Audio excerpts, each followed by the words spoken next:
TDP Janasena ఇప్పటికే కూటమిగా ముందుకు వెళ్తున్నటువంటి విషయం అందరికీ తెలిసిందే.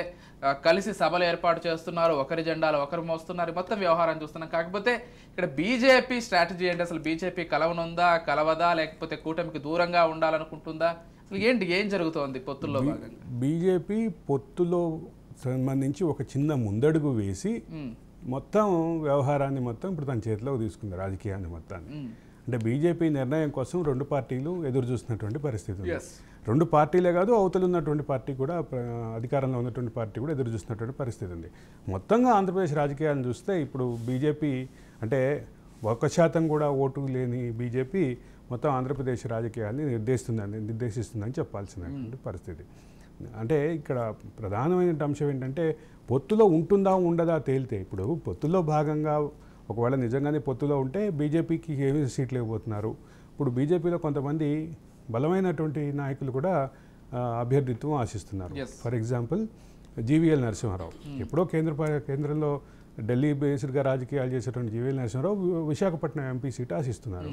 విశాఖపట్నం ఎంపీ సీట్ ఆయనకి వెళ్తుందా లేదా, అసలు పొత్తు ఉంటుందా లేదా, ఒకవేళ పొత్తు ఉన్నా కానీ మళ్ళీ టీడీపీ జనసేన అభ్యర్థులు ఆల్రెడీ ఆశలు పెట్టుకోవడం, వీళ్ళిద్దరినీ కాదని మరి బీజేపీకి ఇవన్నీ చర్చలు అయితే ఉన్నాయి. వీటన్నిటికీ ఒక పక్కన పెడితే అసలు ఆంధ్రప్రదేశ్ రాజకీయం మొత్తం పొత్తుల చుట్టూ తిరుగుతోంది, రెండో పక్క వలసల చుట్టూ తిరుగుతుంది. ఇవాళ వసంత కృష్ణ ప్రసాద్ చేరబోతున్నారు, నిన్న హరిరామ జోగయ్య కొడుకు సూర్యప్రతాప్ ఆల్రెడీ చేరారు. రాజీనామాలు కూడా చేశారు. మాగుంట కూడా త్వరలో తెలుగుదేశంలో చేరబోతున్నారు, కొడుకుని ఎంపీగా నిలబెట్టాలనుకుంటున్నారు. వీటన్నిటి చుట్టూ తిరుగుతున్నటువంటి రాజకీయంగా ప్రధానంగా చూడాల్సింది ఏంటంటే పొత్తులకి సంబంధించింది, వలసలకి సంబంధించింది, వీటి చుట్టూనే రాజకీయం తిరుగుతోంది. ఇంకోటి అనూహ్యంగా నిన్న నెల్లూరు ఇన్ఛార్జిగా, వైసీపీ నెల్లూరు పార్లమెంట్ ఇన్ఛార్జిగా విజయసాయిరెడ్డిని ప్రకటించారు. విజయసాయిరెడ్డి గతంలో రాజ్యసభ సభ్యుడిగా ఉన్నారు, సిట్టింగ్ రాజ్యసభ సభ్యుడిగా ఉన్నారు. ఆయనని మరి నెల్లూరు పార్లమెంట్ నుంచి రంగాలకు దింపబోతున్నారా అనేది చూడాలి. మోరోవర్ ఆయనకు ఎక్కువగా ఉత్తరాంధ్ర పైన ఇంట్రెస్ట్ ఉన్నటువంటి రాజకీయ నాయకుడు అని చెప్పి, కానీ స్థానిక అంటే ఆయన నెల్లూరుకి స్థానికుడు అయినప్పటికీ ఆయన ఇంట్రెస్ట్ అయితే వైజాగ్ చుట్టూ తిరుగుతూ ఉంటుంది. బట్ వైజాగ్ చుట్టూ తిరుగుతున్నప్పటికీ నెల్లూరు ఇప్పుడు ఆయన పార్లమెంట్ అభ్యర్థిగా ప్రకటించినట్లుగానే భావించాలి. ఇది అంటే వైసీపీలో ఒకటి జరుగుతుంది, అభ్యర్థులకు ఇష్టం ఉన్నా ఇష్టం లేకపోయినప్పటికీ అధినేత జగన్ ఏ నియోజకవర్గం చెప్తే ఆ నియోజకవర్గానికి వెళ్లి పోటీ చేయాల్సినటువంటి ఒక పరిస్థితి నెలకొంది. జగన్ అయితే ఆయన సెంట్రిక్ గానే మొత్తం రాజకీయం నడవాలి, ఆయన సెంట్రిక్ గానే పార్టీ ఉండాలి, ఎమ్మెల్యేలు ఎవరు ఎక్కడ ఉన్నా కానీ జగన్ చూసి ఓటేయాలనేటువంటి ఒక ధోరణి. ఇక్కడ ఒకటి క్లియర్ విజయ్, ప్రభుత్వ వ్యతిరేకతని అభ్యర్థుల మీదకి మార్చడం ద్వారా తాను సేఫ్ సైడ్లో ఉండాలి అని జగన్ ఎన్నికల అంటే ఎన్నికల స్ట్రాటజీగా ఒక విషయం బాగా విస్తృతంగా చర్చలో ఉంది, ప్రస్తుతం అంటే ప్రచారంలో ఉంది. అంటే ఫర్ ఎగ్జాంపుల్ విజయవాడలో ఉన్నటువంటి ఒక అభ్యర్థి మీద వ్యతిరేకత, స్థానిక ఎమ్మెల్యే మీద వ్యతిరేకత ఉంటే అతన్ని విజయవాడలో ఉన్నటువంటి మరొక నియోజకవర్గానికి మార్చడం ద్వారా ఈ మళ్ళీ కొత్త అభ్యర్థిని తీసుకొచ్చి ఇక్కడ పెట్టడం ద్వారా, లేదా ఇంకొక అభ్యర్థిని తీసుకొచ్చి ఇంకో స్థానం నుంచి తీసుకొచ్చి ఇక్కడ పెట్టడం ద్వారా, అంటే నన్ను చూసి ఓటేయండి, నా ఎమ్మెల్యేని కాదు అనే సందేశాన్ని జగన్ విస్తృతంగా ప్రజల్లోకి తీసుకెళ్లాలి. ఇక్కడ ఇంకొక అంశం నిన్న బాగా హైలైట్ అయినటువంటి ఇంకొక అంశాన్ని కూడా ప్రస్తావించాల్సింది. హరిరామ జోగయ్య ఏదైతే 2వ లేఖ రాశారో జనసేనకు సంబంధించి, అంటే పవన్ కళ్యాణ్ కి ఎందుకో నా మాటలు ఈ మధ్య సెకండ్ లేఖలో ప్రధానంగా దీన్ని ప్రస్తావించారు. ఇద్దరికి నా మాటలు నచ్చినట్లేవు, ఇక నేను మాట్లాడను, నమస్కారం అని ఫస్ట్ లేఖ ఇచ్చారు. 2వ లేఖ ఏంటంటే పవన్ కళ్యాణ్కి నా మాటలు పెద్దగా రుచించినట్లున్నాయి, నేను ఏదైతే చెప్పానో టీడీపీ ఒకవేళ జనసేన సపోర్ట్ లేకపోతే గెలవదని నేను ఎన్నిసార్లు పవన్కి చెప్పినా కానీ వినట్లేదు. టీడీపీ వాళ్ళేమో లోకేష్ని రేపు పవన్ని పక్కన పెట్టేసి లోకేష్ని ముఖ్యమంత్రి చేసే దిశగా ఉన్నారనేటువంటి ఒక ఆలోచన జనసేన కార్యకర్తల్లో బలంగా ఉంది.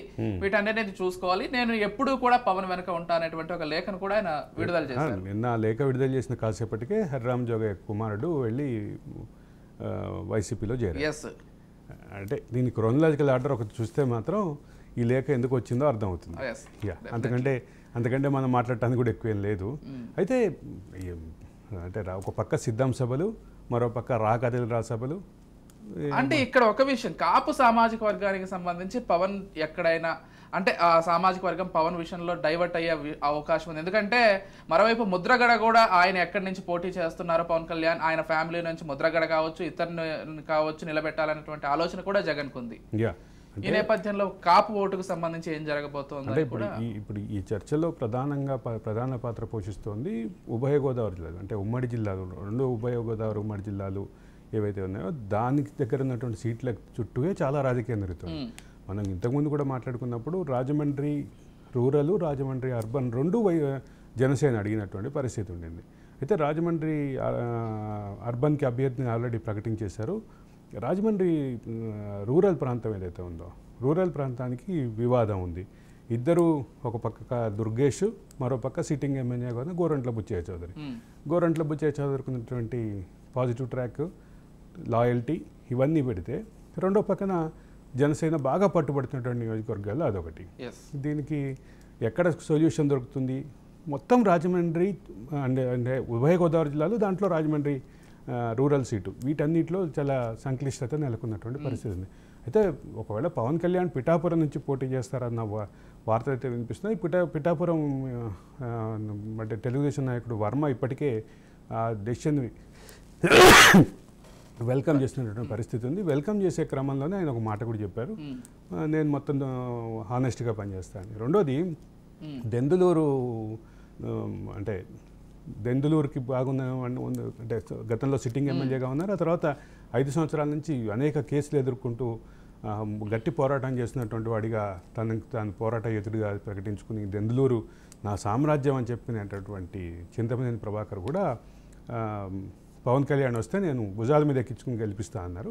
కాబట్టి ఈ రకమైనటువంటి పరిస్థితులు ఉన్నాయి, సానుకూలతలు ఉన్నాయి, పొత్తు విషయంలో వ్యతిరేకతలు ఉన్నాయి. ఈ వ్యతిరేకతలు సానుకూలతల మధ్యలో ఇప్పుడు హరిరామ జోగయ్య, అదే సందర్భంలో ముద్రగడ వీళ్ళిద్దరూ చేసినటువంటి ప్రయత్నాలు, దానికి సంబంధించినటువంటి విషయాలు ఇవన్నీ ఏ రకమైనటువంటి ఫలితాలు ఇస్తాయి. అందులోటి ఇంకొక ప్రధానమైనటువంటి అంశం వినిపిస్తుందంటే వంగవీటి రంగా కుమారుడు రాధా మళ్ళీ వైసీపీలోకి తీసుకెళ్లాలన్న ప్రయత్నాలు కూడా బాగా ఉధృతంగా ఉన్నాయి. అది కూడా జరిగితే మొత్తం కాపు సామాజిక వర్గం ఎటువైపు మళ్ళుతుంది, ఎటువైపు వెళుతుంది, ఇవన్నీ రాజకీయాల్లో ప్రధానంగా చర్చ చూడాలి ఏం జరగబోతోంది అనేది.